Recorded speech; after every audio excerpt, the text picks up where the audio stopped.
all shades.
Cool. Hey. Yes. Anyway, I hope you didn't mind that. I thought I'd, tap in a couple of text things for technical reasons in case, because we don't want to talk about that. No, but sometimes it just happens. I You know. understand. And ladies It, and gentlemen, this is before we go on, this is Ron Satterfield, uh, incredibly talented human, thank you. guitar and vocalist, and that was the wonderful Laurie Bell on flute with him, and that is just so good. It's Thank you. really, really great. It's wonderful to be here. Thank you. I'm still just kind of Oh, yeah. futzing around a little, and I am still working on my technology. Oh, you're amazing. I don't know, man. It's just, you know, It's a lot. it's a It's a lot to lot. do. Yeah. Yeah. Yeah. I mean, Peter was just got Oh, his. yeah. Oh, did you hear that whole story about what happened with Cox Internet? All of a sudden, they just shut him down for a minute, and then they had Oh, to come back and do all kinds of technical stuff. And he's just invested so much I was time, on energy, all it. of it. Yeah. I was on it when I can't remember who was it. Yeah, anyway, it was maybe a month ago or so, Uh-huh. Yeah. and I don't know if you were watching, but it didn't work. And Yeah. that was probably They when. finally, well, Peter's a sweetie, and he invited Lori and I to come up and kind of do our James Taylor, Trio de Janeiro album Ah, debut, and it was oh, marvelous, and everything was working fine up there. It's great. Each booth has its own camera. It's just amazing what he's doing, and yeah, so they finally got it straightened out. But I mean, he had to go through a lot. You and I were talking about this before the interview. I mean, yeah. what it takes to just get all of this technology up and running so that you can have a pleasant experience. So you're marvelous. I was watching. People can't see this. I mean, I was just sitting back looking at the screen going, "Wow!" So anyway, Well, yeah, thanks. yeah. Okay.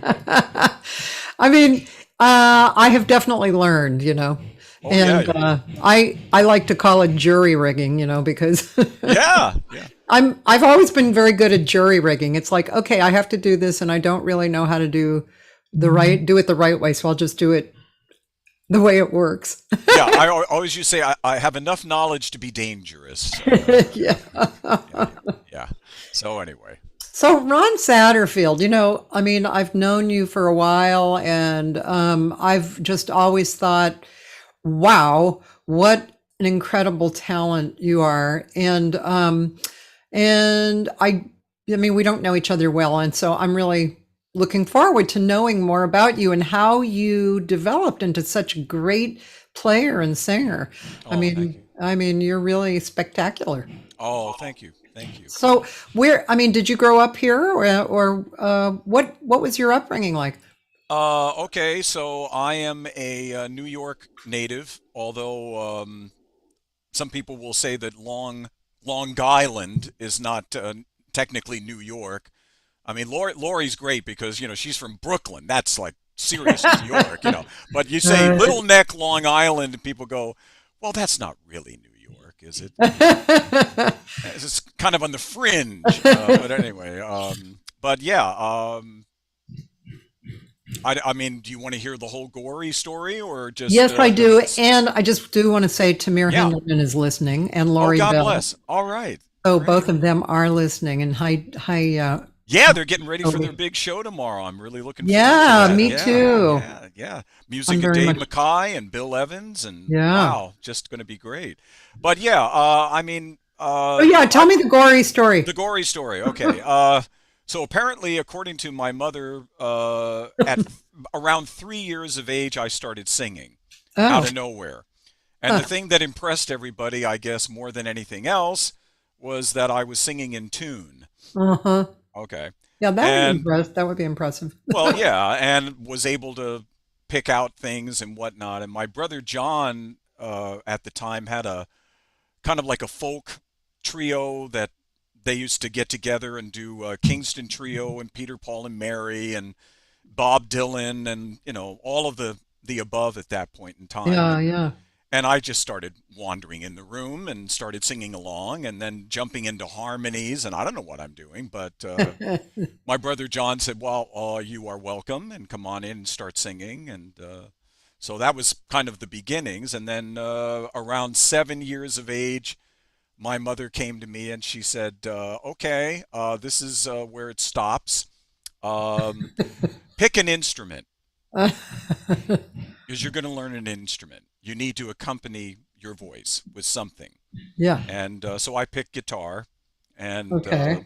because that was the thing, The back then. guitar. Yeah, Guitar definitely. was the thing because the Beatles and were going on, and Rock everybody, and roll and well, yeah. all of it. Yeah, I mean, even Yeah. Peter, Paul, and Mary, you got two guitars, and Yeah, and right. that was seemed logical to me. Yeah. So anyway, so I started taking lessons with my teacher. Her name was Priscilla Whalen, and I guess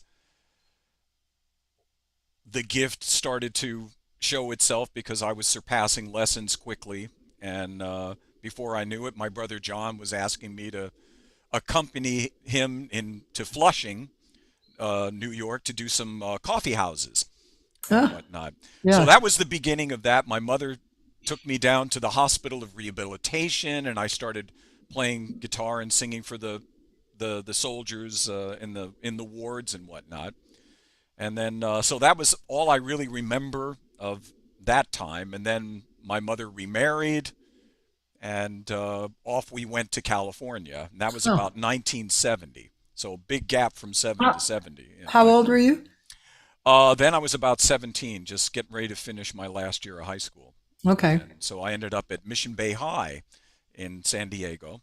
And it's interesting to note that in New York at the time that I was growing up, most of the emphasis wasn't really on learning, but on self-defense, and there was a lot of crazy stuff going on back then. Um, and so to be somebody who was educated and interested in learning wasn't on the forefront.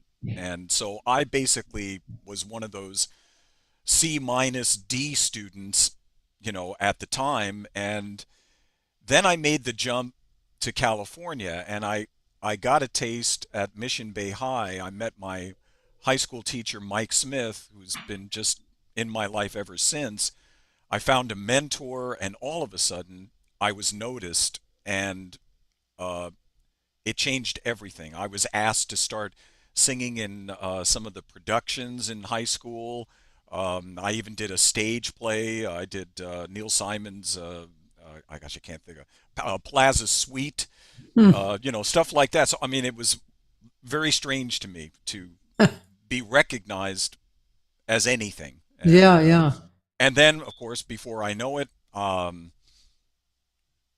lot of people ask how I learned piano. That I'm self-taught, and I was Laurie said you play really well. oh well, thank you. Yeah, it's interesting because I once I got into Mission Bay High and started to understand that music was the direction, Yeah. in my life, Hmm. and I was just filled with passion and creativity and curiosity. And so I'm passing by one of the rehearsal rooms, and they've got spinet pianos and upright pianos in every one, and one of them was empty. And I walked in and I sat down with my guitar, and I just started getting curious. I was like, well, if how do I transfer all of this stuff I've learned here over to that? And I'd been listening to Carole King playing piano and Joni Mitchell playing piano and different. I wasn't into jazz at the time; it was more contemporary music.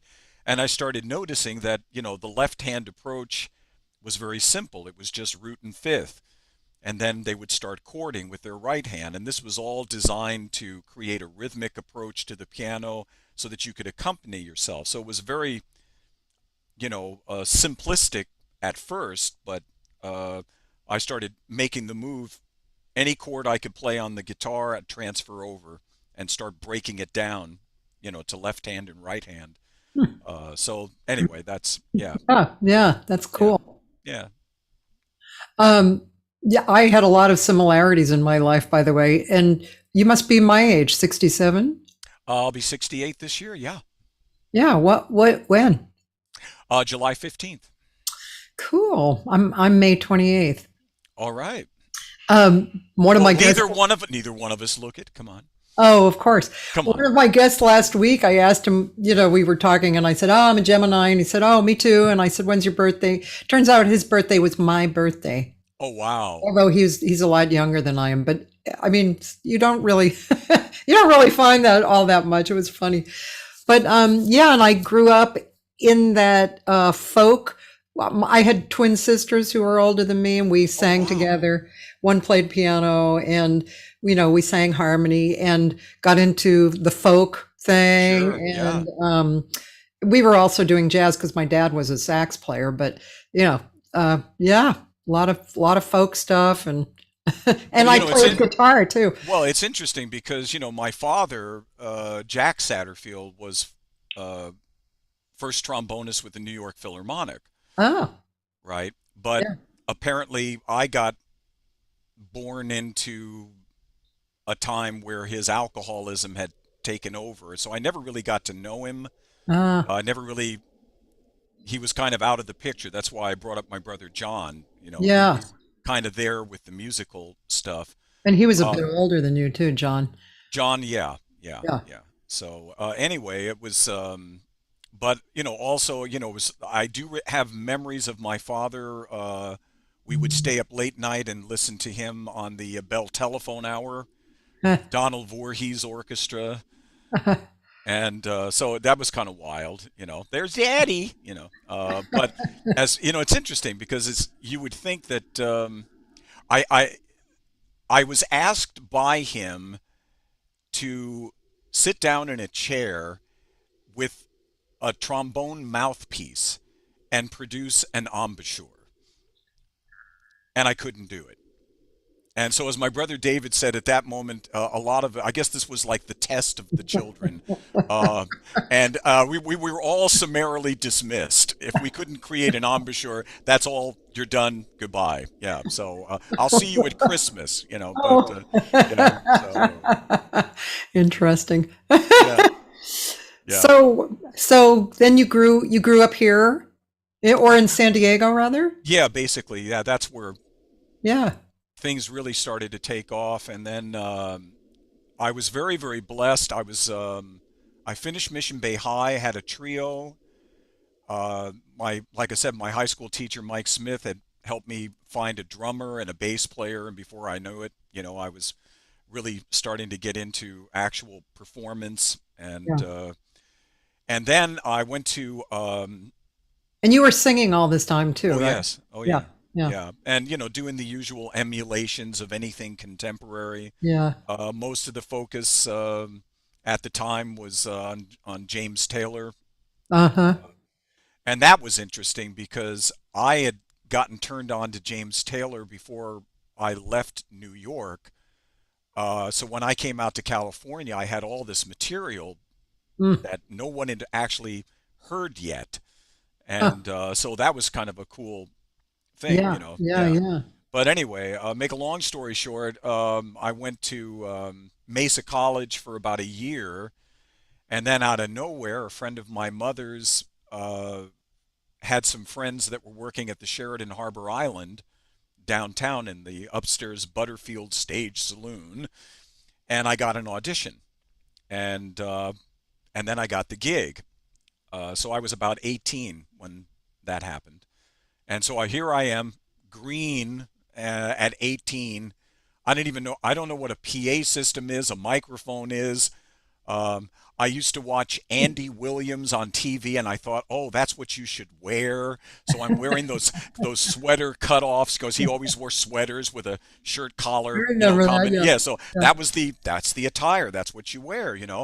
And so they put me in the Sundowner Lounge off of the lobby for happy hour. And the Sundowner Lounge was a big production stage. They used to bring in major acts and Uh, stuff at night, and I was like this dot. Uh, doing 5:30 to 7:30 happy hour. So it Yeah, was yeah. Were wild. you there a long time? Yeah, yeah, and I finally got promoted from there to the upstairs lounge, Huh. and then it was kind of cool. They from Butterfield, it went to Satterfield Stage Saloon, right? So then you're gonna love this, right? So then uh, this is the I guess mid 70s, and so everything is polyester, right? So now I've gone from my sweater, my Andy Williams sweater look with the collar, thing. And now I've got this full um, polyester suit with the jacket and the pants. And I got this picture taken, and it's with the guitar, and I'm standing there, the whole 9 yards. It's like Ron Satterfield and his guitar. So, I'm talking about the full Yeah. suit. I mean, not just, Color was it? sorry. It What was a gray. color It was was a it? light. It was a light gray outfit. But yeah, yeah. Yeah, I was just thinking because a lot of times they were light blue. I don't know why, but But yeah, light gray, light blue. Yeah, yeah, it yeah, would yeah. work either way. Yeah, but that was like supposed to be. I mean, don't you find it interesting? I mean, this is what you think is the look, And now today, polyester. What? What? What? Yeah. So. Laurie says he knows how to dress. Oh, no, Hello. thanks to Lori, I know how to dress. Yeah, yeah, yeah, yeah. It's the first time. Oh, coat and tie. Oh, oh. I don't know if you know Alana Juice. She's on. She's enjoying it. Do you know her? She's Who? Alana Juice. She's a drummer and she booked gigs for years. I just thought because she's here Oh, today. cool. Okay. Hello. Hi, Alana. Hi, Alana. Yeah. Yeah. So wow, that's just really cute. And it's interesting. You were green because you had a lot of experience. I mean, singing and playing, but you were green about the PA and probably business and stuff, right? Oh, yeah, always business. Very green on business. Yeah. Yeah. I was focused primarily on the music. Yeah. That's all that interested me. Like I say, it was interesting because at that time, the requirement of the engagement was all things contemporary. What's on the radio? Yeah. And so I started listening to radio channels, and I had my little cassette machine, and I'm recording what I'm hearing, and then I would sit down and start working it out, um, hand sketching to start with, and then that wasn't enough. And then there was a friend of mine I met named Dave Shields at the time, and he was doing actual music transcription, real notation. And so I got together with him and I started studying. And this is back with the black ink and the quill pen, and 12 by 10 music paper, and you had to order it through a company to get the right paper. And if you can't make a mistake with this stuff. I mean, because it's Yeah. And all there was a handwritten. way of writing it too. Oh yeah, exactly. Yeah. So I learned all that, and I got started studying Jerry Coker methodologies and Ah. all that stuff. So yeah, so that I started adding that to the repertoire, and that's when I really started getting interested in instead of emulating, I got more interested in arranging. Was And that was that when the jazz came in too? well, that's it. Okay. So by the time I started doing the Sheridan, I was making enough money to finally leave the house. And my mom sat down with me and said, "It's time for you to go, honey." And we found a nice little apartment in Bird Rock, La Jolla, nice little cottage. And so that's where was my first apartment. And got the spin it piano through a company and just started setting up. And Serious work. well, Yeah. yeah, and then I started taking classical lessons on piano, classical lessons on guitar.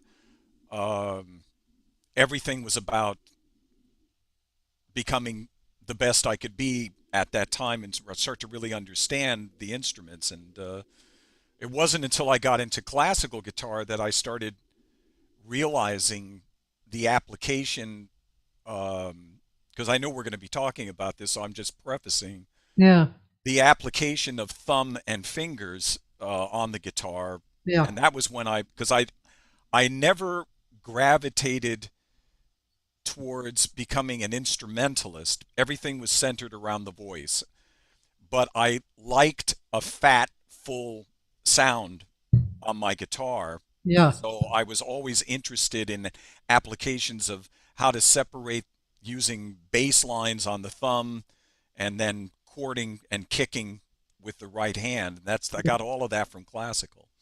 Oh, yeah. I played a little classical guitar, not that much, but Yeah. that was my first instrument, and then I got into flute. Uh-huh. One of my first teachers was Fred Benedetti, good friend of Peter Sprague's. Oh, And so again, but the thing that you mentioned earlier about the technical aspects of streaming and interviewing and all of this stuff, oh,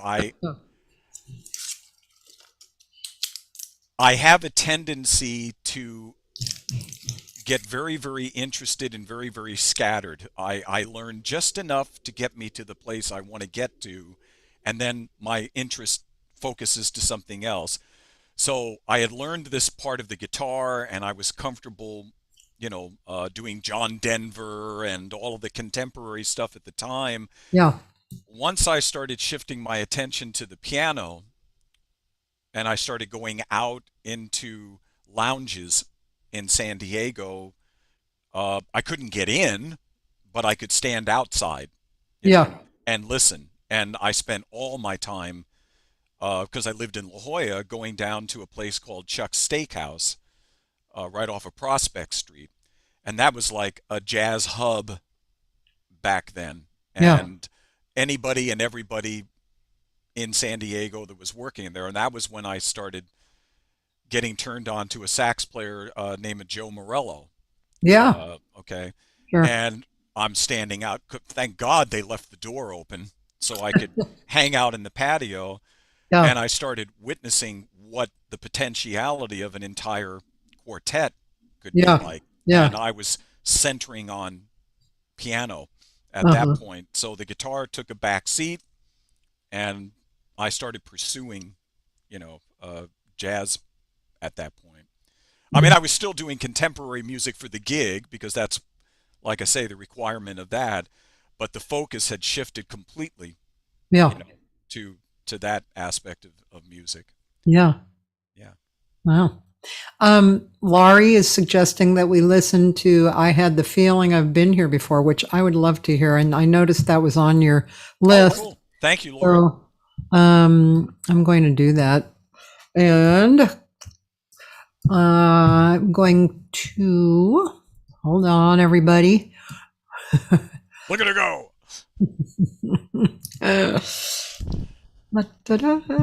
And So the links are helping. Good, good, good. definitely the Oh, links wonderful. are helping. You have done very good work. Thank you. So, and it's on this record too, right? No, this was from a live performance at the La Jolla Community Center, what they were calling a Fourth Friday Jazz that Lori was booking at that particular time. Let's see. Here we are. And you're playing piano. Yeah, All right, I'm ready. Are you ready? I'm here. Okay, here we go.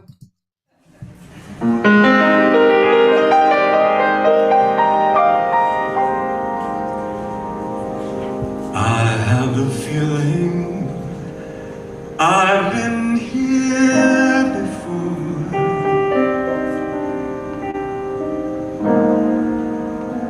More often than I choose to tell.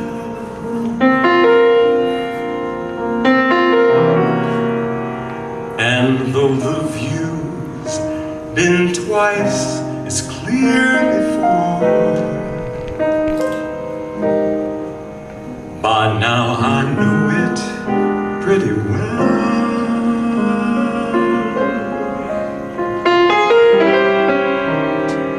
Those telltale things you try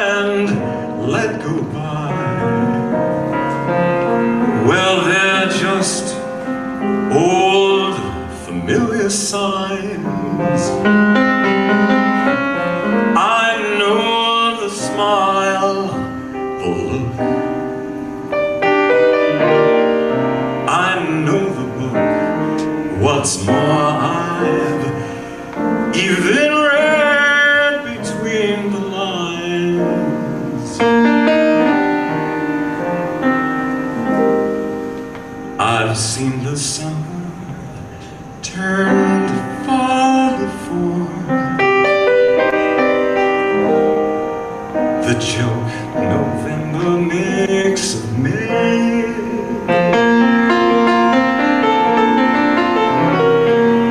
The times I thought I had it all before, then bit by bit it slipped away.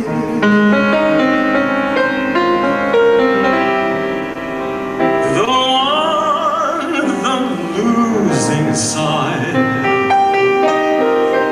that carpet ride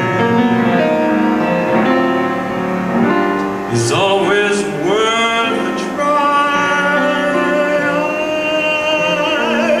I've seen the magic disappear before. I've read the book and shed the tear before. The only news when you've been here before is who will say goodbye.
I love that first reaction. Ah!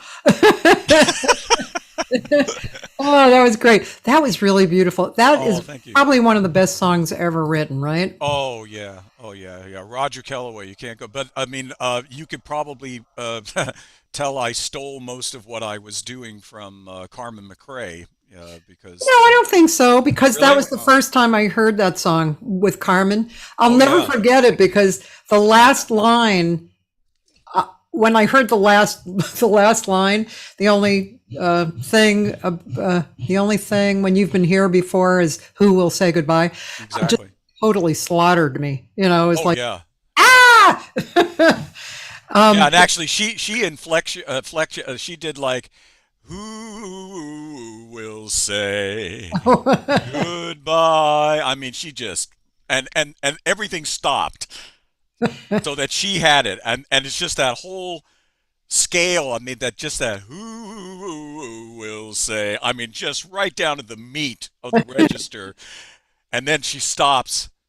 Goodbye. I mean, and then you just start crying. I mean, there's Yeah, nothing. You're done. I mean, she's the queen of phrasing. Right? oh, amazing, She really, I amazing. mean, there have been a lot of great singers, especially out of that period, but Carmen, the phrasing, man, she just, Well, and the other thing that's interesting too, I had the privilege of seeing her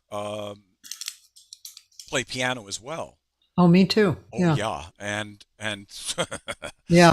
it's Incredible. it's most people. I mean, when they think of her, they just remember the singing and whatnot, Yeah. of course. But uh, very, I mean, accomplished. I mean, she knew exactly what she was doing. Yeah. Yeah. And She was so, really, but the interesting thing about Carmen, and I'm glad Lori suggested that, because once I started singing jazz, I became much more interested in the lyrical content. yeah.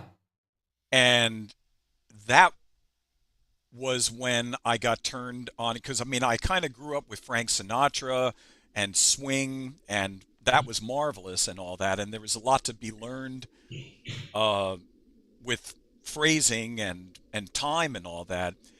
But I don't know if you probably do remember this. Of course you would. But when Tony Bennett sang "The Shadow of Your Smile," I sat down with that recording and I listened to it over and over and over and over again, because what knocked my socks off was not only the enunciation. I mean, it was just so crystal clear, but his back phrasing. It's the first time I'd ever been really exposed in a ballad context to back phrasing. While the time is moving forward, but you're trying to emphasize lyrical content. I mean, and that entire verse that nobody does. I One was day just we thinking about walked that upon the yesterday. street, Yeah. one day in early Early spring, spring. right, yeah, and all Yeah. of that. Pretty But I verse. mean, and then he goes, the shadow of your smile. He takes a breath. Yeah. So, I mean, I went down with the lyric sheet. I know maybe you probably have been fascinated with this process too. And I've got the lyrics and I'm writing down breathing marks and what to emphasize. It was the first time I really started, because so a song like I have the feeling I've been here before is, I mean, it's perfect for It's that. I mean, perfect. Yeah. the message, the lyrics, all of it is just, and that's the Bergmans, by the way. How can you go wrong with that? I know, Yeah, totally. yeah, The other thing too, which I stress to my students, is that, and Carmen especially was so good with it because of her phrasing, is that space is not nothing. yeah, Space actually means something. And where I've had workshops in my house for years and years, 20 years, and lots of visiting artists, teaching. yeah, And a lot of people will tell the students, not to interrupt the sentence, right? yeah, Say a sentence, don't interrupt it. However, if you listen to Carmen, she interrupts anytime she wants. Why? Because her intent is so complete that you are riding along with her, and it's just like you're breathing with her and exactly. you're talking with her. And so every space makes total sense, right? Yeah. Yeah. I So mean, beautiful. okay, if you can take a piano or a guitar or instrumentation out of the equation Yeah. and speak the lyric almost as if you're doing a narrative, Yeah. which that was another exercise that I Right. was involved in at that time. Um, Again, it's that approach has been the cornerstone of everything, as far as ballad singing for me. Um, Lyric is everything. Yeah. It's absolutely everything. Yeah. And time can float around underneath it, and you can fly ahead of it, you can go behind it, you can come around it, you know, emphasize key words, key things, It's pretty delicious. Oh, it is. Oh, it's spiritual. Yeah, it is spiritual. Yeah, it's very delicious. That's when you And I really have feel to that say, the connection. words to that song are Oh really yeah. spectacular. And I mean, I actually auditioned for a jazz show that was here in LA for a while, and the Bergmans were part of it. And Oh wow. I had to go and sing for them, Oh, and sing a song that really meant a lot to me. And of course, it just happened that it was one of their songs. And stood up and I said, I hope I don't cry at this one spot. And Alan Bergman said, he said, I know the spot you mean. And so, sure enough, of course, when I got to that spot, I cried. sure. You know, Yeah. because their lyrics are just perfect. They're perfect Oh lyrics. yeah. Oh You yeah. know, Absolutely. Absolutely. Well, and not to take away. I mean, we were talking about Shadow of Your Smile, so let's talk about Johnny Mandel. I mean, yeah. Oh how yeah. do you? I mean, come on. A Time You for are Love. there. A Yeah. Time for A Love. time for love. You I are mean, come there. on. Yeah, Yeah, sure. Yeah. I know. And then, then it's now this is going to be funny, so I'm going to interject a little bit of humor because a lot of this stuff is happening at the Sheridan Harbor Island while I go to work and I'm doing John Denver and Country Road and all of this, but secretly, on my off nights, I'm heading down to Chuck's Steakhouse, and I'm hearing jazz and Carmen McRae and Billie Holiday and Sarah Vaughan and Frank Sinatra, and all this stuff, and it's just like this entire ping-ponging culture shock going on. And I'm not, I don't really have anyone to help me with my influences. I have Yeah. no mentor to, because I hadn't really met Joe yet. Okay. So here I am going through all these recordings and whatnot that I had from my father and my mother that managed to find its way out from New York to California. And I'm always going over to my mother's house searching through these records of everything. And Yeah. I find Peter Nero, and he does a George Gershwin medley live, right? And I latch on to this whole thing, and I'm going, Gershwin, jazz, Peter Nero, jazz, right? Yeah. But anyway, at the time, I mean, I really thought I had it together, right? So I got the opportunity to expand my presence at the Sheridan Harbor Island and add a bass player and a pianist.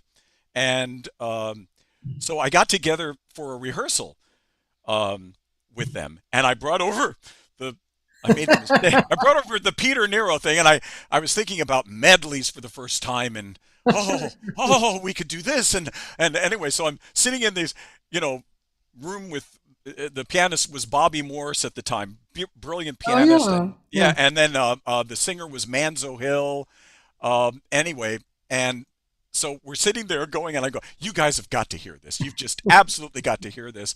And as soon as I pulled out the cover and they see Peter Nero, I said, we're not listening to that, Ron. That's not jazz. I said, but it's perfect. It's beautiful. And he's he's doing all these marvelous things, and that's not what we're hearing, Ron. And I said, okay, well then fine. Could we just do Summertime then? I mean, how about that? So, oh wow. Yeah, I mean, it took me forever to meet people that actually started turning me on to Bill Evans, uh, at which point Art Tatum, Oscar Peterson, on and on and on. When I was in the contemporary vein, I was turned on to more pianists like Chick Corea. Of course, the real contemporary thing that I was interested in was Dave Grusin at the time because of Pat Metheny and Lee Ritenour. It was just a marvelous musical time. I mean, there was so much Yeah. going on. Yeah, I know that was really great. It was the early 70s, and yeah, I know I was in Boston, and Boston was a really good music town, very full of different styles. And Yeah. I mean, and things were really happening in the 70s. They were, it Oh, was yeah. ECM was jumping in, and jazz was kind of blending with pop. Like there was Blood, Sweat and Tears, which was kind of a jazzy, R&B group, right? There was all kinds of stuff happening. Blues. Um, Hey, Tamir has a question for you. He said, how did you develop your wordless vocals? Were certain vocalists an inspiration as far as their rhythmic feel and even the sounds like vowels and consonants? I recently was listening to Nana I forget how you say the name, Van Concello's vocal on Matheny's music and thought of you. Oh, wow. Thank you. Thank you. That's a good question.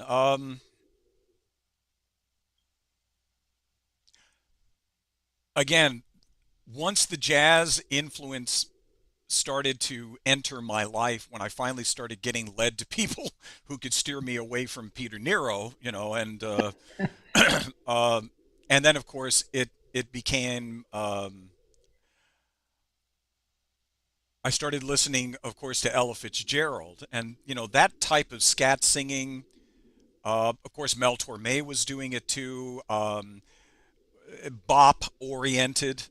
And a friend of mine, a bass player, used to, joke around and call it "Snatley Ute Screen Ow," right? And I was like, yeah, but no, that's not it, So I could understand, what they were doing, but all ballads aside, all Bill Evans aside, and that kind of jazz orientation, things changed again for me when I got turned on to Antonio Carlos Jobim.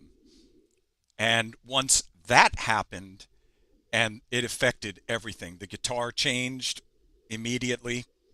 And now I'm focusing on rhythm and approach and whatnot. And Astrud Gilberto, and you would hear this kind of quality that it was almost a nasal quality to the voice that they were getting, where it's all in the mask, And I was fascinated with that sound of it. And after a while, I started realizing that Snatley and Screen Out just didn't quite work very well with Latin concepts. Mm-hmm. And so, but syllables like ding worked very well. Bing, Yeah. ding, bing, ding. And I know it sounds kind of crazy, but Sinatra did this album with Antonio Carlos Jobim. Of course, it had to be Francis Albert Sinatra meets Antonio Carlos Jobim. Right, right. And they did, they started incorporating, and of course they had Klaus Ogerman doing all the Yeah. arrangements and whatnot, but they did baubles, bangles, and beads, right? And in the very beginning, you can hear Jobim doing a scat thing. Ding ding Yeah. ding, boom dum dum, boom dum dum, ding ding. Uh-huh. Ding ding ding, gong dum bum, bum dum gong, bing ding. And it's all tongue and mask, and Yeah. it's diphthong. It's all diphthong, but it's so infectiously rhythmic when you hear the guitar doing that kind of approach. I fell in love with it, and that started to become the beginning of my scat singing based on what I heard from Jobim. So I hope that answers the question. Yeah. I want to. Is there anything that you gave me on that list of you playing guitar visually? I would just love to see you play. Probably. What do you think, Lori? God bless the child, or That's a whatchamacallit, well, okay. So visual. yeah, that's a performance. But Oh, anyway, the point of God bless the child was, yeah, I was aware of blood, sweat, and tears, and to be honest with you, at a very young age, I didn't understand that God bless the child was written and performed, by Billie Holiday, yeah, because I was listening to Blood, Sweat, and Tears and going, oh wow, it's right, it's got to be them, right? yeah, Young and naive, anyway, but once I got introduced to the Latin aspect and influence in my life, I started experimenting with taking ballads and up tempo, exploring them from a rhythmic standpoint. And God bless the child is a yeah, good example of that. Taking something that was primarily a ballad and turning it into something Latin, almost yeah, samba, yeah, and it works. It really works. yeah. I think Laurie also said interplay live at the Vic. Play Kathleen. That's an original composition, but it's not a vocal. It's not a visual. But it does have scat in it, so that might be interesting. So sure, yeah, that's I'm gonna play. I think if I so can. Kathleen would be a good example of the scat stuff, and then to answer Tamir's question, Oops, sorry. that's God bless the child. That's fine too. This is God Bless the Child. Yep. Sure. That's more vocal, Yeah. lyrical oriented. I want to see you play. Okay. Here we go.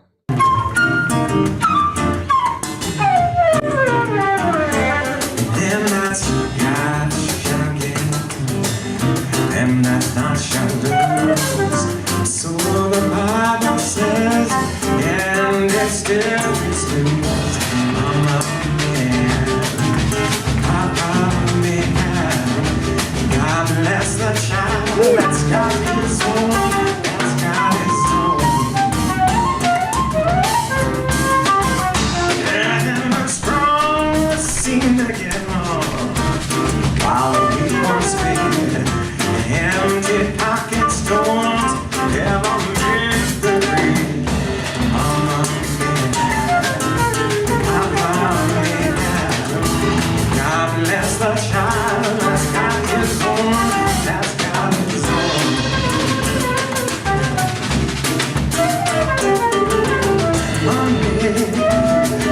You got lots of friends crowding around your door. Oh yeah. When the money's gone, all your spending ends. It won't be around anymore. Saying the rich relations got together. Crust the bread as such. You can help yourself. Don't ever take too much. Papa may have. God bless the child that's got his own. Got his own. God bless you. Sing, sing, sing, sing. God bless you. If you got your own.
take too much. Mama, Mama, God bless the child that's got his own, that's got his own. God bless him. Sing, sing, sing, sing. God bless him. If you got your own.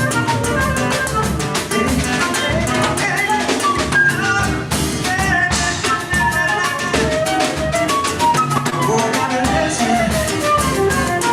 Sing, sing, sing. Got your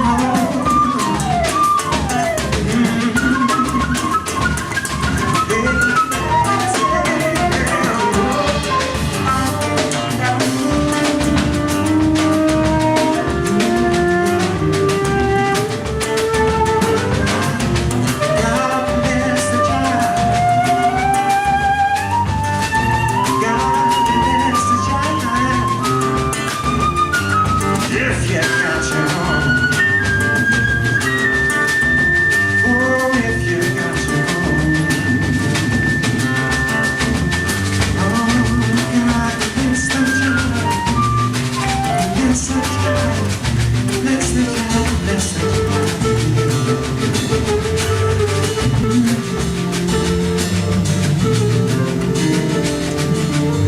God bless the child.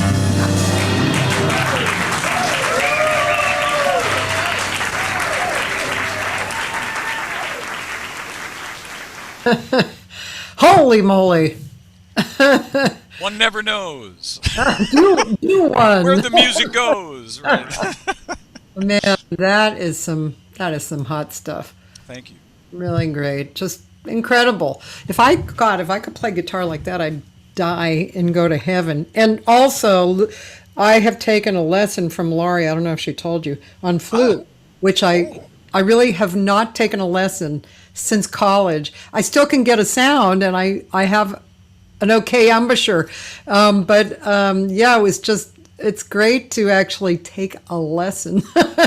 It's like, oh, wow.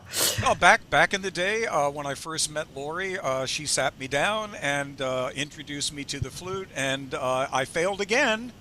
Could not make an embouchure. I guess that just runs in my, so I was once again summarily dismissed. Yeah, that's right. That's so sad. No, it's good for her. Yes. A lot of compliments on her soloing. Yeah, it's just beautiful. And isn't that great, Nora? Nora's just dancing around at your beautiful playing and singing. And there was no bass player, right? No, that's me. That's that approach to the Yeah. guitar. I know. Alana said, "Who's the bass player and drummer?" And I was thinking, is there a bass player? But I realized because I saw your fingers going on the same pattern over and over. Who's the drummer? That was Kevin Koch. Okay. He was the drummer with Fatburger. Well, still is. But that now you're delving into another area of getting to know Ron and influence, and as I was saying before, the Sheridan was pretty much contemporary music, and then late night I'm slumming the jazz clubs and meeting people for the first time in my life, and I bumped into a big band singer named Jan Tober. And I don't know if you remember her, but anyway, No. she was like the last Benny Goodman singer at that time. But anyway, and Jan was a major influence from the standpoint of singing and singers. And then she and I got together and started writing music together and did an album. My first album Oh. with her was called As Long as There's Music. Huh. And that, of course, was a Latin song and whatnot. And but that started opening up recording studio for me and the potentiality of what can be done in that environment. And thanks to Jan, I got to meet some of the great players like well at the time, Bob Magnuson Hmm. and Jim Plank, Jerry Trice. There were a whole bunch of studio musicians at that time that I got introduced to, and then before I knew it, I was starting to write for music library, and so that opened up an entire. I met Mike Wofford for the first time in music library, along with Jim Plank, Magnuson, and different players from Los Angeles and whatnot. So it was like a total joy, Yeah. to get a chance to write arrangements, write compositions, music for hire, Yeah. uh, Yeah. and whatnot. But so getting back to jazz, it's once I met Joe Marillo, I was off and running, and I will never forget. Uh, Gunnar Biggs at the time, the bass player with the group, Tim Shea was on drums, and Gunnar calls me up, says, "Hey, can I come by? I've got something for you." And so I said, "Yeah, sure." And he comes over and he hands me the book of Joe Morello, all the arrangements and everything. Joe has Oh man. decided he wants to hire you as the Oh. pianist for the group. And so I started in earnest, uh, actually working at Chuck's Steakhouse. So a dream came true Wow. at that point in time. And I had met people like Butch Lacey at Chuck's, and we became good friends. And I'm leading. Lori already knows where I'm going, but one night, Is this meeting Laurie? oh no, actually, this is meeting somebody very important to Lori, and somebody they're going to be exploring tomorrow night. Oh. Um, I was called by a couple of people to come down to Chuck's Steakhouse for a very special event. Butch Lacey was introducing Dave Mackay that particular night. Dave. And yeah, and I'm like, wow, okay, great. I have no idea who this is, and Uh-huh. but sure, I'll be there. And of course, at this point in time, now I can actually get into the club. So it's kind of a whole different thing for me, sitting in the audience, and that guy uh, changed everything. I sat back and went, well, back to the drawing board. I think there's a lot more to learn. But anyway, and I remember meeting Dave as Butch was, they were taking a breather coming up the stairs, and just got to say hello. And Dave, being Dave, gracious, quiet, very, whatever, and that was it. And later on, of course, as time went on. Um, You guys Well, work again, together. now let's move way forward. I got had the opportunity to meet Lori for the first time, and I'd known about her because we were always moving in kind of different circles, but we'd bump into each other every now and then. There was a between Chuck's Steakhouse, there was a club called Our Place on Fifth Avenue, Mickey Sans, right? And then they had a jazz um, element there, and she used to play there occasionally with Joe Azzarello, and Uh-huh. I would be there with a saxophone player, Bertie Carter, on and on and on. And years later, after I'd moved into other areas and whatnot, Lori came to the house, and I was introduced to her personally, and we sat down, and she had brought some music that she had written, Prayer for Peace and whatnot. And I just sat down, and before I know it, she's not only playing the flute, she's playing the piano. And then I'm looking at these charts and going, you wrote this? She goes, oh, yes, I wrote that. And I went, whoa, okay. This is the real deal. Wow. And before we know it, uh, she, we started producing the Lori Bell album, you know, which was a showcase of all of the material that she had written. And, we started working together at the Lowe's, for like a brunch and Yeah. whatnot, and just connected. I mean, just musically laughing, connected. It was just a joy. Anyway, later on, um, she introduced me on a casual um, to Dave, and so I set up my piano for him and everything else, and it all changed. That particular night was supposed to be a casual, and it turned into a concert. It just turned into something I couldn't get enough of it. And after we tore down the equipment, we went back to Lori's house and hung out till like 5 in the morning, and started coming up with, the Wizard of Oz medley. And then Dave's going, we're jamming, and Dave's going, there's a lot of interplay in this configuration here. I'm really enjoying that. And he goes, interplay, interplay. Oh, well, yes, of course. Perfect name, on and on and on. So that dream through Lori came true. I mean, one minute I'm just meeting the guy on the steps of Chuck's Steakhouse, and then years later we're actually playing together. So yeah, yeah. Full circle. Oh yeah, oh yeah. A lot of those in my life. A lot Yeah. of full circles. Yeah, I kind of took Dave for granted because I met him so long ago. And he was just part of the community here. And I was 22 or something when I moved here. So at that time the community was very strong. A lot of people playing. There was at least 3 great clubs, hanging out. And yeah, and then Dave and I went to Japan together, and lots of different things. But when I think of Dave and his playing, it's Oh yeah. mostly, well, a big thing that I think of is his independence in his hands. And it really was so outrageous that it was like these two different personalities were playing together. And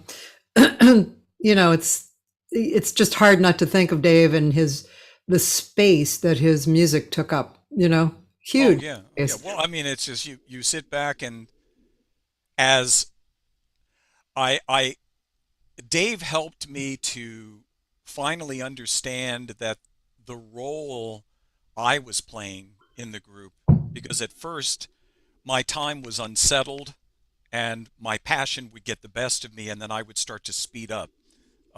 And Dave pulled me back. And I'd had, excuse me, difficulty with pianists before from the standpoint of guitar, because everything that I had learned up to that point as far as chordal approach was fat and full. And depending upon the player, you would get into trouble. Yeah.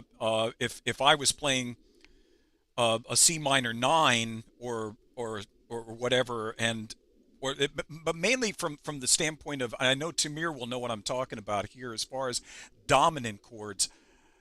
Pianists can embellish dominant chords far better than a guitar can if you're trying to hold down the bass, and you're only Yeah. limited to maybe 3 notes. I mean, you've only got the 3 fingers, and then you've got your thumb. Yeah. When I started working with Dave and I realized that I was getting in the way, I said I took an entirely different approach to the guitar completely, and I broke it down to just 2 notes. And I said, all I need to give Dave is what I call gender. Is it major? Is it minor? Yeah. Right? Yeah. Is it major 7? Is it minor 7? Yeah. Is it dominant? If it's dominant, all I have to give him, if I'm in the key of G, is just my G bass with an F and a B. That's all he needs. He Yeah. doesn't need anything else. So my entire approach to the guitar with Dave completely shifted. If I was doing a C minor, I would just do my C bass, but I would only give him E flat and B flat, and that's Yeah. all he got. Yeah. And then he could fill out the rest of the chords. And so for the first time, that foundation Latin approach to guitar started moving into swing approach. And then I started thinking, oh wow, okay, so now that I'm doing this with the guitar, it becomes more like a big band, a mini big band, where the thumb is completely running bass patterns like a bass player, Yeah. and then the guitar, the chordal of the aspect of the guitar becomes more like a trumpet section, bap, bap, bap, where I'm hitting. Yeah. And of course, with that kind of approach with a pianist like Dave, who's a master orchestrator, and he fills, it was it was just enough to keep the time going and give him what he needed, you know, uh, and then he could orchestrate and play anything he wanted to. It was complete freedom. So I learned a lot. I mean, that it his influence changed everything completely. Did you, because you were changing how you played with him, did that affect your playing solo as well? Everything got simpler. Yeah, I haven't deviated from that. I don't, you know, you if it's why say it, you know, if Yeah. it just muddies things up. Yeah. So even if I'm doing, the only time I might break away from that is obviously if I'm doing a ballad, Yeah. I might add more color and whatever. Yeah. But if I play with a piano player and had the joy of playing with Tamir at the Mom concert with Lori, Hmm. that same kind of approach. Less is more. Yeah. Less is more. You know, pianists need freedom. They should be the ones to color, and that's what I learned from Dave. Dave was all color. Yeah. Everything was color, Yeah. shades of color. And then, of course, the other thing to be learned from Dave was dynamics. Amazing sense of dynamics, and it was a Yeah. joy to be at a triple fortissimo and then come down to just pianissimo in a heartbeat. And if you're watching him, you could tell just when he was about to do it, you know, that, okay, you know, we drop, that's it, you Yeah. know, and then we start to build back up again, you know, and it's just constant river of Yeah. colors and shades and dynamics. I mean, oh, what a joy. God bless And, his. and he was a fan of space. Oh, amen. You Yep. know, and he I remember one time he used the bartender's noise as part of Yes. the music. Yeah, Yeah. I was totally struck by it, and so he was always aware of the, I guess you could say, the broader picture, you know, what everything that was going into what was making the piece good. Absolutely. Yeah. Absolutely. Yeah. Total enhancement. Yeah. Whatever he heard, he enhanced. Yeah. He could hear a cough in the audience and enhance it. I know. It's so true. God bless him. Yeah. I know. I really miss him. Talking about him is making me miss Yeah. him. Yeah. Oh, hey, tomorrow night, they're I know. I'm Tamir and gonna Lori are going to watch. be doing, yeah. So Little plug there. Yeah. yeah, a little plug. It's Tamir Hendelman and Lori Bell, and Yeah. they're doing a tribute to Dave and Dave Mackay. And he was such a sweetie pie. Well, and they're And, bringing in some tributes to Chick Corea as well, and oh, cool. Bill Evans, of course. Yeah. And so that's going to be a show worth watching and listening to. So God Yeah. bless you both, guys. Looking forward to that one. Yeah. Dave called me Catharama, and I called him Daverini. I love it. I Yeah. love it. So that was I love it. our pet nicknames for each other. Amen. And actually, I spoke to his wife a few months ago. Not a lot, because she's, Oh, Melissa. Oh, yeah, she's not doing all that great, okay. but she's there, and her caretaker is very, very nice, very talkative, real cool. Excellent. Yeah. Excellent. Yeah. Excellent. Yeah. Well, she's another one. I mean, Oh God, I she's mean, what a gorgeous. beautiful person, and Yeah, great talk singer. about singing. Yeah. Wow. Yeah, There it is. You know. yeah, Absolutely. yeah. What a sweetheart, total sweetheart. She was just, if you knew her, she really was something, a gift, you know, in your life. Absolutely. You know, she was a really Yeah. lovely person. So yeah, getting back to that, I mean, I consider all these influences to totally be a gift. It's just like I say, it's a shame that, you know, back then there were just so many places to go for jazz music, and Yeah, La Jolla was just back then we used to call it Murderers Row. It started at La Jolla and I mean at Chuck's Steakhouse and went all the way to Ilario's, Summer House Inn, and the Blue Parrot, and just on and on and on, just one room after another. Where what a community at the time. I miss that. Yeah, I know that was talk about another lifetime, Yeah, yeah, Yeah, it was great. It was a great time. I know, I mean, I know, I know, now is a different time, and probably New York has in the last 20 years been a lot more active, than almost anywhere else, but except maybe Japan. But okay. Yeah. What was one of your records that you played until you had to replace it? Oh wow. Okay. Frank Sinatra, A Man and His Music, Huh. the double set album, um, and of course anything that had to do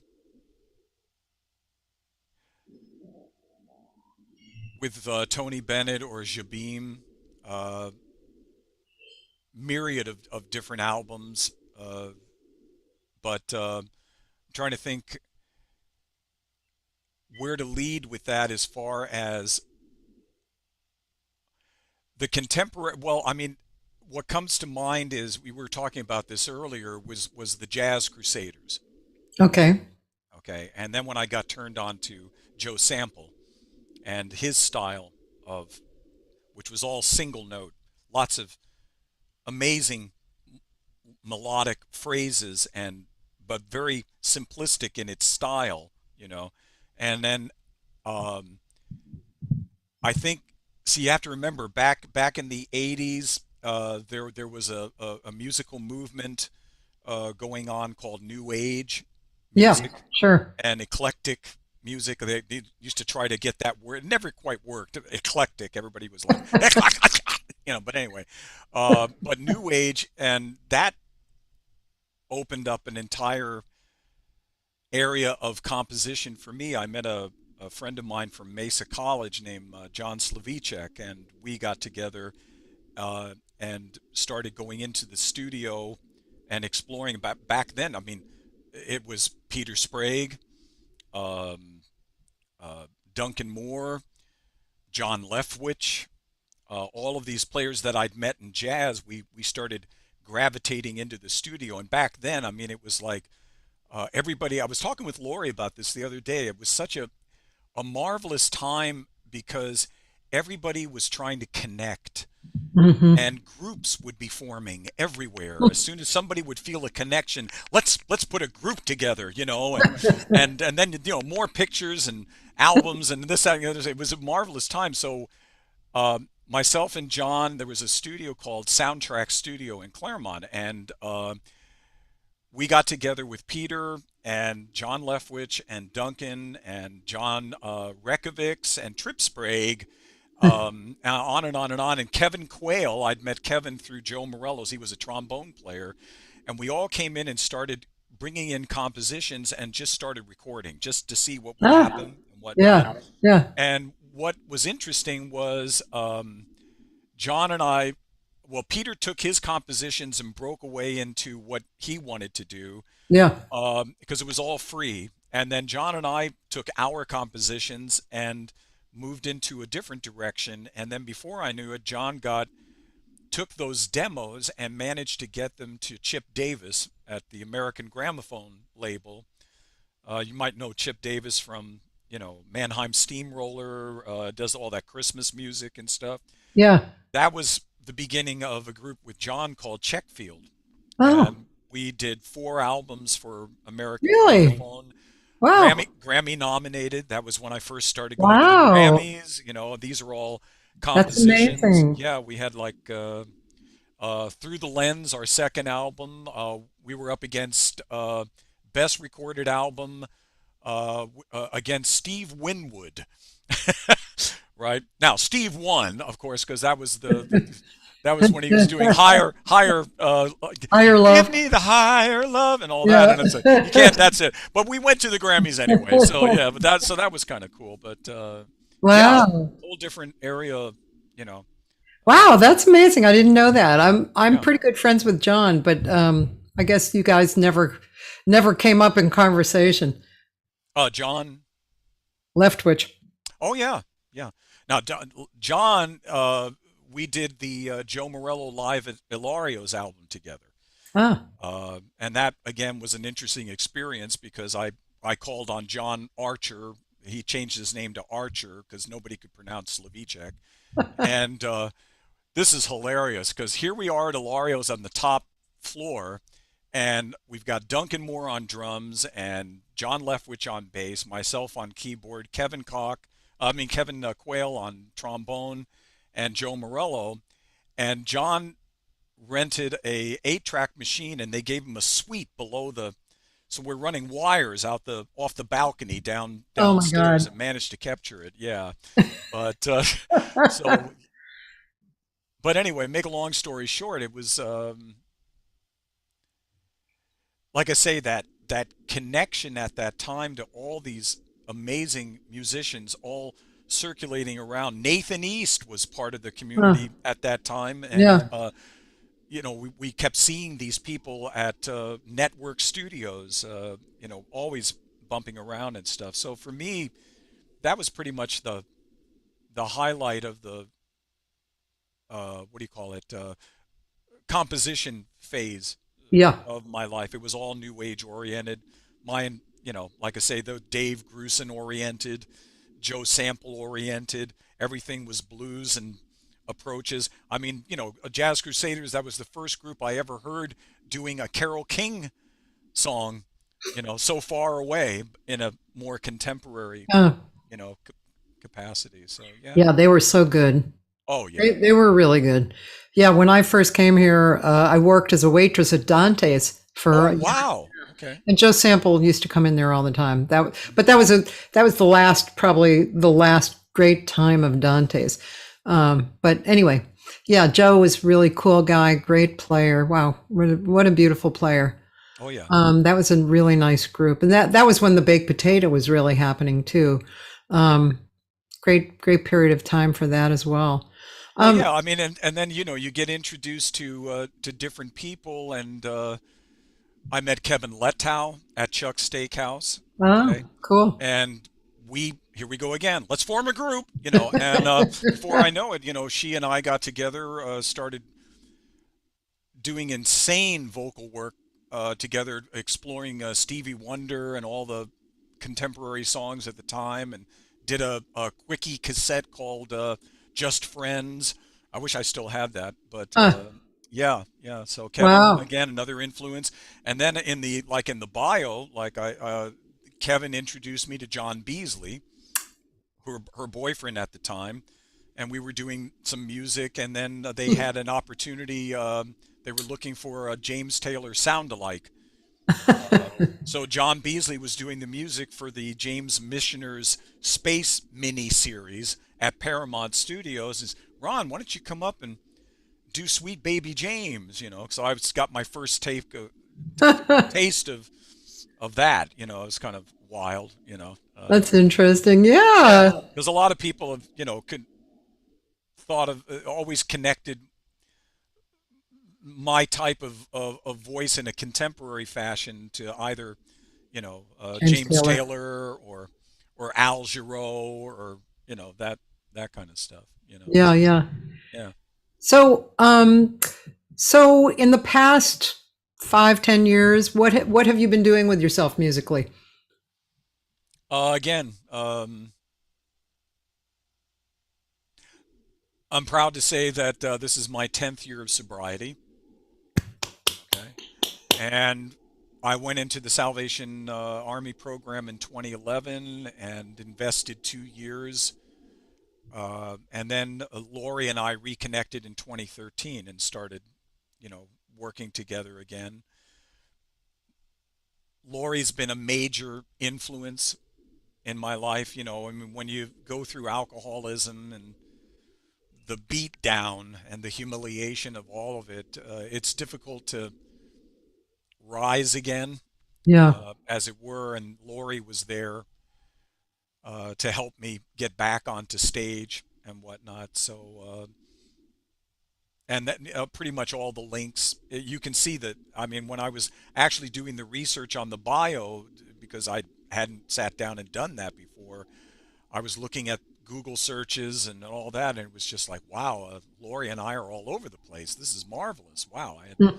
no idea, because she continues to promote. Yeah. Uh, I My music at this point, I got turned on to worship music to make a living now, Yeah. and it's interesting because I Yeah. can bring all of the folk elements and jazz elements into that. Yeah. Um, but like I say, Lori keeps me honest, keeps me moving forward with the jazz stuff. So I've been composing some stuff on the side and whatnot. Cool. Yeah, yeah. Ooh, I can't wait to hear the next record. Oh well, we'll see. We'll see. So I mean, Lori and I, there is she managed to. Well, we made an agreement a long time ago to start capturing, especially when Dave, came into the picture, and then Yeah. so before you knew it, there was an interplay album, and Mm-hmm. after that, we were doing a live at the New York Grill, so trying to capture that too. Um, and then Lori and I got together back in the day and started capturing duo material, arrangements that we were writing. So that was the first higher standard album. Yeah. And then moving on to blues, and then the latest album that Lori produced was Trio de Janeiro, doing all of the James Taylor uh, arrangements and Hmm. whatnot. So yeah. Gosh, I don't think I've heard that one, unbelievably, because Oh, I've really? heard a lot of them. I'll have to go back and listen. Yeah. Okay. Yeah. So, do you have any concepts of what's coming up for you? Like, are you like? Do you think you're gonna record your own compositions or anything like that? What I'm primarily interested in right now uh, is piano vocal concepts. I mean, similar to, I have the feeling I've been here before. I've been thinking seriously about delving in uh, to specific writers like Irving Berlin Mm-hmm. and exploring the book Yeah. and sitting down at the piano and making statements. Uh, I'm thinking about doing some home recording uh, of just capturing those moments. I've never done it. Uh, kind of almost like a more specific way of looking at the American songbook, Yeah. picking artists like Cole Porter, finding songs that I resonate with, and then sitting down at the piano, possibly the guitar, and taking a good hard look at it. It's time to do it. Yeah. Uh, I needed time to kind of bounce back uh, from the psychological effects of alcoholism and all that, and put things into perspective. It's once you make that kind of commitment, you have to do the work. So music, yeah, it took a back seat for a while, but now that I'm starting to pull into more of clarity, I'm starting to feel the pull again back to the instruments. Wow. And it took that long, huh? Yeah, yeah, that was unexpected. That was unexpected. Yeah, Wow. lots of crazy behavior, crazy reactions. I find out now that apparently everything I've gone through over the last 6 years, 9 years, 8 years, 10 years, whatever you want to call it, um, is normal stuff as the brain starts to sort things out and Hmm. get used to being this person as opposed to the other person. So the quest has, really been, to be honest with you, Kathy, is trying to find, you know, who is the real, honest, and authentic Ron Satterfield? Who is that? You know, because so much of it was colored. Yeah. So I'm very, I wish I had a better. I'm very, don't get me wrong. I'm very blessed to have found an apartment downtown that I can afford and rebuild a life in. But it gets really noisy here, so it's difficult to think in terms of recording Yeah. as much as I'd like to. But so right now I'm kind of exploring Yeah. again. Mm-hmm. And it's all vocal oriented.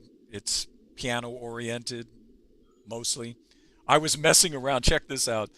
The other night I was thinking in terms of because when you get locked into the guitar with certain approaches, you also get locked into certain keys based on the fatness of the sound. So I'll give you an example. Would be Corcovado, Yes. which on the guitar I play in A minor Uh-huh.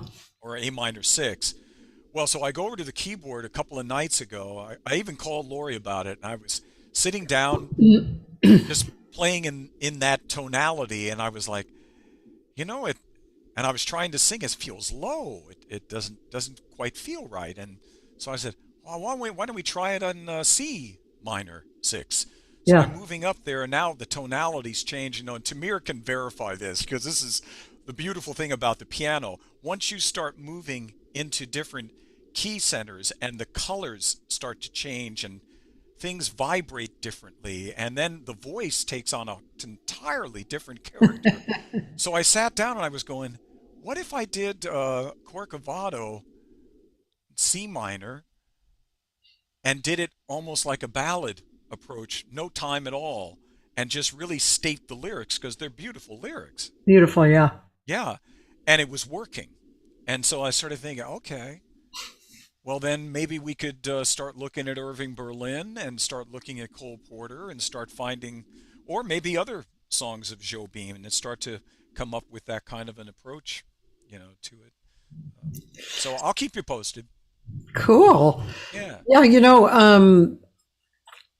I know a lot of standards too, and I find that, there's so many good writers from that period, but Rodgers and Hart are writers that I'm always drawn to their songs, because they're beautiful. They're melodic, and just the lyrics are beautiful. And Berlin blows me away to this day. yeah, Again, it's going back to that Sinatra, Joe Beam influence, and they did they did Change Partners. That was one. yeah. And then the other one, I'm trying to think. Whenever skies look great, I concentrate on you, and I was like, take a look at that bridge. Whoa! Yeah, Right? yeah. And it's just perfect. And then if you go into crazy areas like White Christmas, and you remember the movie, Yeah. and what was the song that he did? Danny Kaye. The best things happen when you're dancing, right? Yeah. And it's crazy because Irving Berlin. I started doing some research, and I'm like, do you realize this guy had a piano built specifically for him because he could only play in the black In keys? C, right, or something? Yeah. It was always in the D, in the flat key Oh, tonalities. And then right. and they developed a thing where he could hit a pedal, and it would shift into. So Whatever he wrote everything in E flat. Yeah. Everything. In this one key, because that's where he felt comfortable, right? And then a singer would come over. Well, I can't sing in that key. No problem. And he hits a pedal, and bam! Now he's in D or E or F or whatever. Yeah. I'd love to see that piano. I was like, whoa. But just the writing is just. I concentrate on you. Wow. Doesn't get any better than that. So yeah, but if I did it, I learned it the Joe Beam way with Sinatra. Yeah. So that became a mainstay. But I've always been fascinated. Yeah. I like I call them the little jewels. Yeah. Like, what'll I do? That's really beautiful, Irving Berlin. And it's very very small song, short, Oh yeah, and Chet Baker. I mean, just yeah, nailed that one. yeah, Kind of like Dave doing "It's Not Easy to Be Green." I mean, there the ability to take something like that and just make a statement out of it is just wow. Yeah, yeah. but yeah, what are your other favorite Oh, like stuff composers or like, American Songbook? well, again, like little jewels, like, There's a Lull in My Life. Oh yeah, okay. Um, I'll Be Around. Oh yeah, sure. Yeah, stuff like Well, that. then it's an interesting too because then you've got back in the day, one of the guys from the San Diego Musicians Union, his name was Benny Holman, found out that Frankie Lane was looking for a new musical director, Uh-huh. right? And so he recommended me, right? And Oh. I'm like, okay. So Frankie was living in Point Loma at the time, and I remember going over there and thinking the only thing I could think of was I had heard the song that he wrote, "No tears, no fears," right? Yeah, yeah, Always tomorrow. yeah, What if we have to part? We'll be together again, right? yeah, right. And One I'm of the thinking, greatest songs. I wasn't thinking in terms of, rawhide. I wasn't thinking about those things. I mean, I thought that was Frankie Lane, right? Yeah. I had no idea what I was in for. And Yeah. so I went to his house, and there was a little bald guy with an open shirt and the hairy chest and the big beer gut fumbling around in the garden. And I thought, could you tell me where Frankie Lane's house is? And he goes, well, I'm Frankie Lane. And I went, oh, really?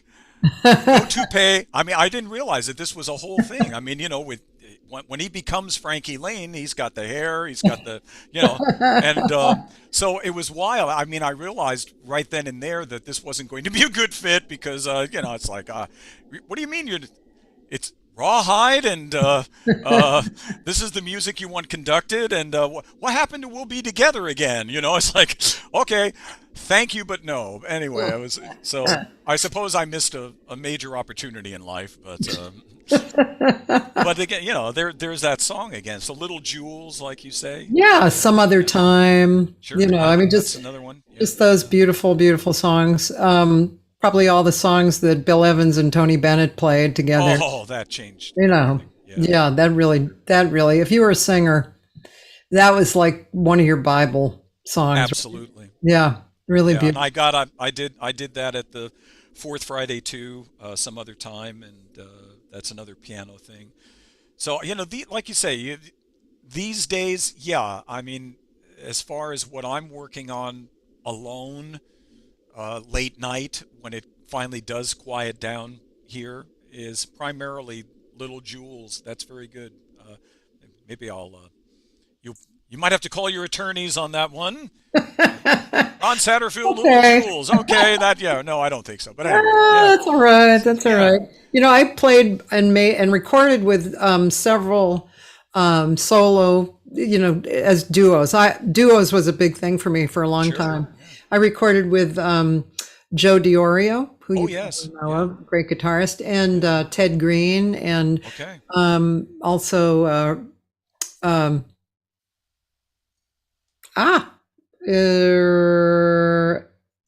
bleh, oh my gosh, It's Ross fine. Tompkins. Oh, there you go. Okay, yeah, Yeah. sure. And anyway, so those were, especially with Ross and Joe, we did standards. I mean, anything you did. Oh, You Are Too Beautiful, Oh, which actually Tamir wrote a beautiful arrangement for me on that. And yeah, I mean, that's the beauty of standards too. You can sing any standard, even Misty, which I say, and I say that for those of you listening who aren't familiar with why I say even Misty, because Misty has been sung so much. sure. And in a certain period of time that Ron and I were active in, it was sung so much that it was, you mentioned it and musicians rolled their eyes. And Sure. also because I think a lot of singers that weren't so committed or good were singing that song in kind of negative ways, right? But you could sing a song like that and it would be gorgeous because of the player, you know. Tom Rainier, I remember we did a gig. we did a we did a casual Tom Rainier. I can't even remember who else was on it, but we did Memories. Remember that song? Sure. That was another one of those songs. Sorry, my light is acting up. Yeah, Memories, which was, you know, a horrible song for a while because too many people were doing it badly. And that song was so gorgeous when we did it. It was like the most beautiful jazz ballad in the world. Okay. So it really, of course, makes a difference. You know, it's Well, not again, I mean, if you go back to what we used to call casualties, right? You know, yeah, and somebody called Misty, right? And then I yeah. immediately go, sure, let's do it Latin. Look at me. Right. You know, like, right? So anyway, but I mean, you know, it's like, what do you do with Fly Me to the Moon, right? You know, I mean, that's like, That's another one. Yeah. right. I mean, have you ever tried that as a ballad? That's an interesting, you know. That's nice. I like that. I'm looking at let's see, you had Ellen Rucker and Jeannie Bryson and Hmm. you and Dave Mackay and Laurie and you. What do you think we could play? Which one?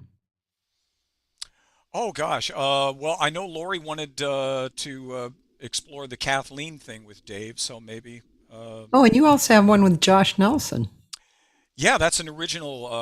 That's again, that's that example of foundation guitar being applied to a marvelous pianist. Gee, if you don't mind, I'd like Yeah, to hear that one because actually, and that before it, real quick preface. Once again, Lori came to the rescue. That concept, that song originally started on piano, what, 20, 30 years ago, and was never completed. It was supposed to be a suite. And then Lori and oh, I got together, and she suggested, well, why don't you put it on guitar? And we got together and started exploring concepts on that. And she even named it Shadow Dance. So, yeah, oh, I would love to. Yeah, thank you. Because Josh is just an amazing pianist. Josh is What an amazing. honor. Yeah. Yeah, I agree. Josh is amazing. Here we go.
Yeah.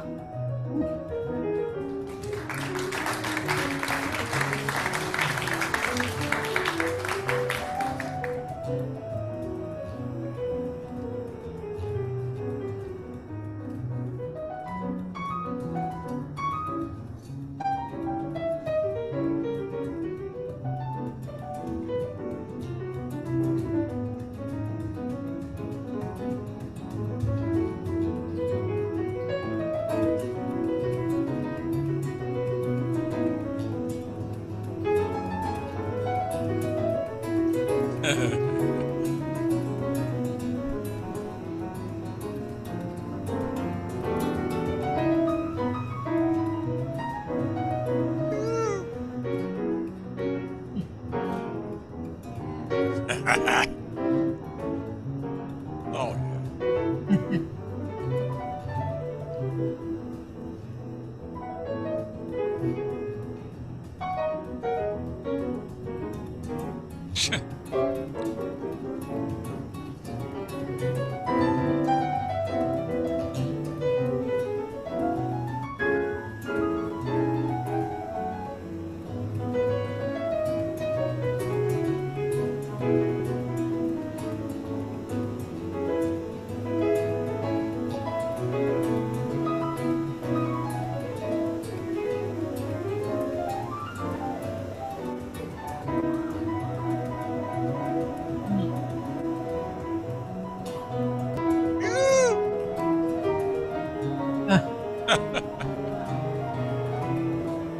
Oh, wow.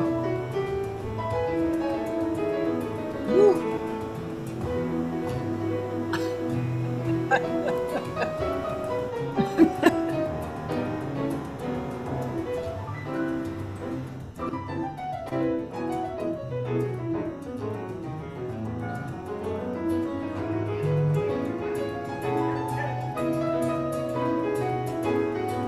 No.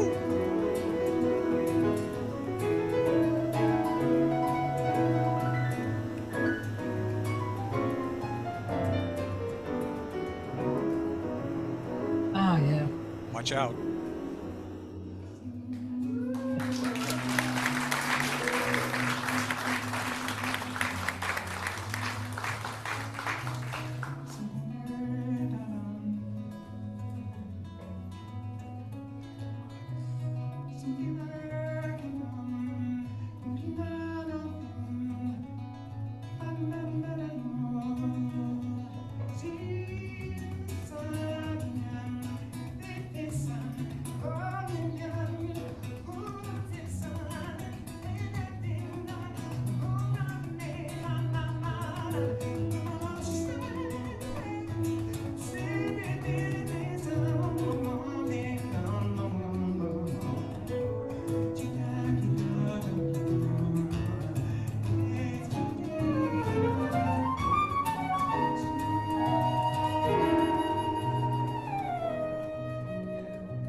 Oh.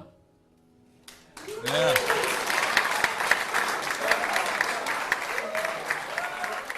Oh, that was really, really beautiful. So that was your song? Yes. Yeah. And actually, speaking of another plug, I mean, Lori just invited me to come up to Campus Jack's on her birthday, which is April 15th.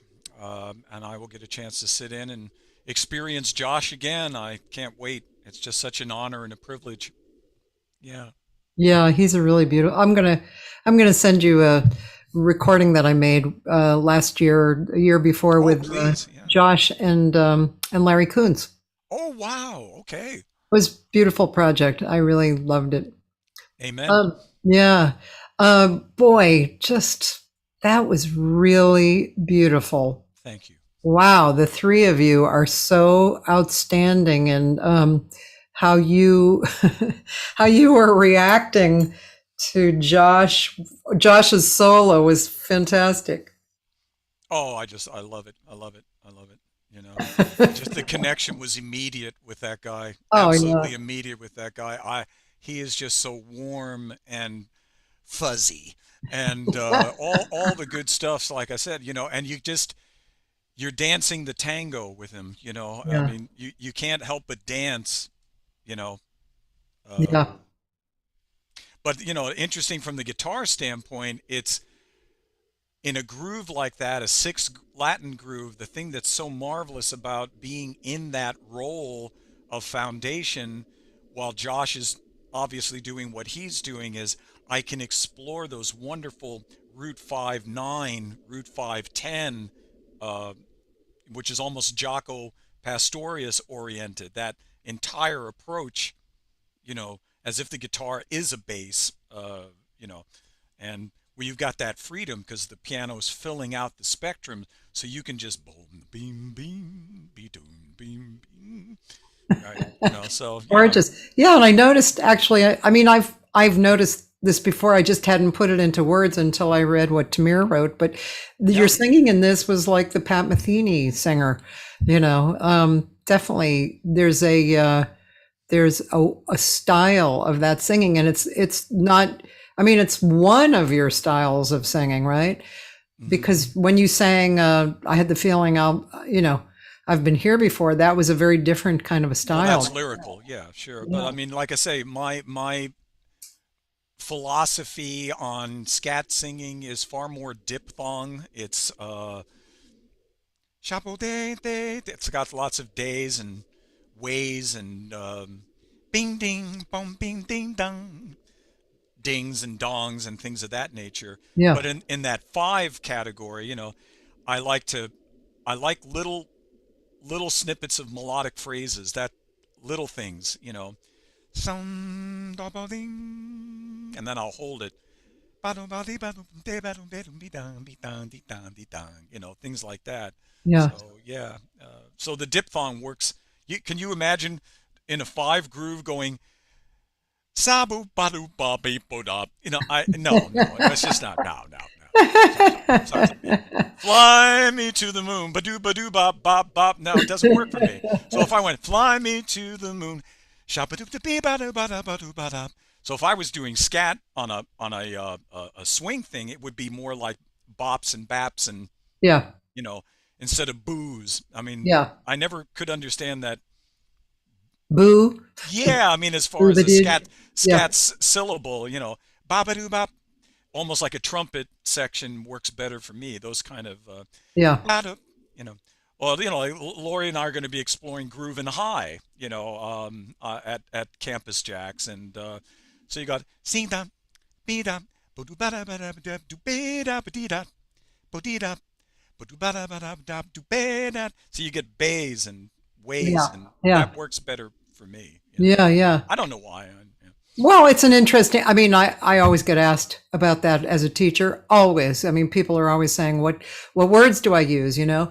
I Sure. remember Carl Schroeder used to say that he used to love when people, other language people, would come and scat with their language because it was natural and it was Yeah. unusual and good. And I always tell the singers who ask, a long time ago in Ella's day, they were copying what they heard the sax players do, and that's hmm that language that came. But in these years, it's a much softer, Oh, I much agree. softer language. So, and I do like the idea of using your own language.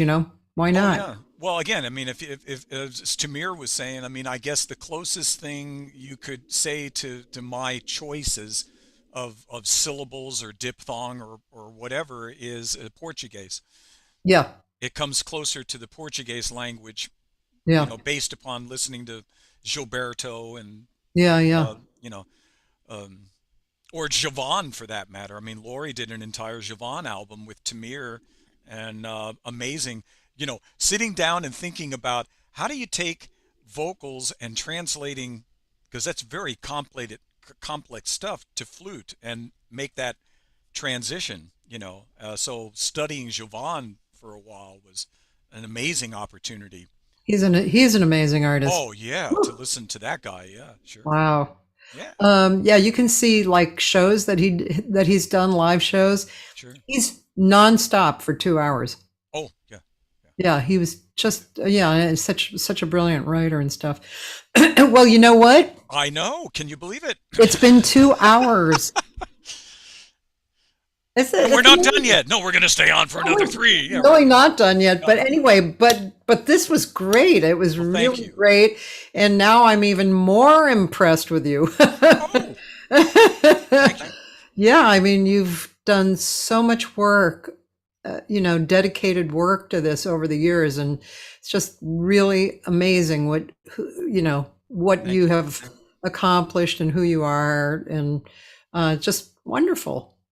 Well, I mean, I'm just going to put this out there, Tamir, somewhere down the road, we got a chance to do the Mom concert together, and it was that same type of acoustic ensemble, and getting a chance to do that with Tamir and Laurie was amazing. It's unfortunate the recording didn't turn out the way I would have added it, to this, but it was just whoever the sound guy was at the time. Well, the voice got too much presence. I would have included, so please forgive me, Tamir, because we've had those moments together too, and I would have loved to have shared that. I hope I get a chance to play with you sometime in the future in that kind of configuration with Laurie. That pure acoustic ensemble would be just a joy to me. So God bless you. Well, thank you so much. I'm just going to tell people that tomorrow, you'll kind of be interested in this. I have Larry Dunlap on. Oh, wow. Yeah. Okay. Yeah. So for those of you who might not know Larry Dunlap, he's a great pianist, a very experienced accompanist, like super, for big names. And he has the distinction of having written some of the best fake books for Hal Leonard and what's the other company? Hal Leonard and something else. Anyway, like The Standards, that book, that Sure. big book with verses in it with great chords. He was the guy. He did the editing and the transcription. So anyway, he's tomorrow, and he's also married to a great singer, Bobby Norris. And then Wednesday, I have a singer who's has been a real studio singer, background singer. He worked with Andre Crouch. He still works. His name is Billy Red Thedford. He was actually the nephew of Billy Higgins as well. Okay. And he came up in LA, and that's going to be Wednesday. And then I have my, I'm reposting from my archives Thursday through Sunday. And just quick mention, Judy Silvano and Joe Lovano is Thursday. Friday, Cindy Scott and Brian Schwartz. Do you know them? It sounds familiar. You would like them. She's a Okay. singer and he's a guitar player, and they met in New Orleans. Oh, wow. Okay. They're really good. You would really like Yeah, them. send me links. Yeah. And then Saturday, Kathleen Grace, who actually, speaking of Josh too, Josh is kind of running a GoFundMe for Kathleen Grace, because earlier this year she fell and hit her head and got some brain damage. Oh, So Kathleen, I'll kind of promote that along with Saturday. And then Sunday, Lauren Kinnan from the New York Voices. So that's the rest of the week. So anytime you show up around 12, it's going to be Okay. happening live or archived. So well, thank you so much, Cathy. I really appreciate the time. It was a marvelous experience. Thank you. thanks, Ron. Thanks a lot. I'm looking forward to hearing you. And actually in person would be really nice. That would be Campus Jacks. That one, thanks to Lori. So on the 15th of April. So a little plug again. So God bless. And don't forget, tomorrow, Tamir and Lori doing the Dave Mackay thing. So Yes, Tamir Handelman, yes. yeah, yeah, And Laurie absolutely. Bell. Yep. Okay. Okay. Bye. Bye. Ron. All right. Thank you.